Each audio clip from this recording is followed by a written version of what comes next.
waxaa maanta dekedda magaalada Berbera ku soo xidhay markabkii ugu weynaa ee xambaara konteenarada tan iyo markii ay Soomaaliland xorriyaddeeda dib ula soo laabatay. Markabkan ku soo xidhay dekedda magaalada Berbera oo magaciisa la yiraahdo Borsa Tarida ayaa dhererkiisu dhan yahay 210 mitir. Tirada konteenarada uu qaadayaana waa 390 konteenar. maareeyaha dekedaha Soomaaliland Siciid Xasan Cabdilaahi iyo ku-xigeenkiisa Cabdi Cabdilaahi Xasan Mataan iyo waliba mas'uuliyiin kale oo ku sugnaa dekedda magaalada Berbera markii uu markabku soo xidhay ayaa waxa ay ka warbixiyeen markabkan maanta ku soo xidhay dekedda magaalada Berbera. Bilcaalmin waxaanu soo xidhnay maanta markabkii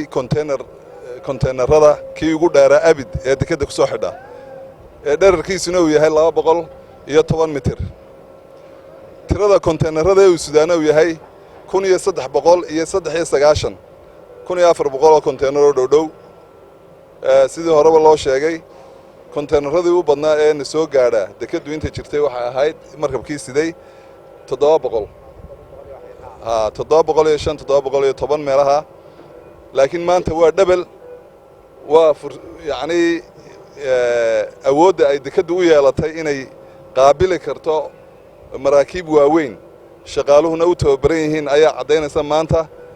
runtii shaqaalaha dekedda Berbera qaybta marinesku way ismuujiyeen waxaanay muujiyeen inay xirfad iyo aqoon badan barteen kalsooni buuxdana ay Jamhuuriyadda Soomaaliland ku qabto markab kasta oo xajmi kasta la inay soo xidhi karaan runtii aniga farxad dheeraad ayay tahay maanta waa maalin taariikhi ah waxaan halkan uga mahad celinayaa madaxweynaha Jamhuuriyadda Soomaaliland oo isaguna tacab badan geliyay shaqaalaha iyo dekedaba run ahaantii mar labaad iyo mar saddexaadba waxaan u mahadnaqayaa dhammaan shaqaalaweynaha dekedda guud ahaan gaar ahaan qaybta mariinka oo runtii maanta farxad iyo reereyn fara badanna gelisay heeganna oo ah 24 saacadood inay soo xidhaan maraakiibta. farxada in maanta markabkii ugu weynaa ama ugu dheeraa sida xaddiga ugu badan ee konteenarada maanta uu soo xidhay taasoo ah 1400 konteenar markabka dhererkiisuna sidii maaray uu sheegay 210 waana kii ugu dheeraa hoos iyo kor muxuu dherer iyo balacba runtii marka aad iyo aad bay runtii farxad noogu tahay iyadoo xilliga dambana aan furayno maraakiib kuwan ka waaweyn inaan soo xidhi doono dekedda ay ka adeegi doonaan walibana hawshaasi ay sii kordhi doonto sii badan doonto marka la dhammaystiro dhismahan iminka socda ee dekedda cusub ee 400 konteenar 400 mitirka ah insha Allah taala annagoo fulinayna marka sidii maareeyo uga sheegay awaamiirta madaxweynaha waxa aanu markaasi xirfad iyo tababar iyo nidaam loo sameeyay shaqaalaha traiska arkaysaan waa arkaysaan BBE-ga waxaan la yiraahdaa ee maqaranaysaa dadku inay arkaana iyo life jacketkii oo iyadana la hayo inta walibana maareenka ku jirtay gelaysa ay joogto waxaanu filaynaa in halka aanu ka sii ambaqaadno ay hore u sii marto insha Allah taala badan yihiin hadii aan ku sheego ilaa China wuxuu soo maray Imaaraadka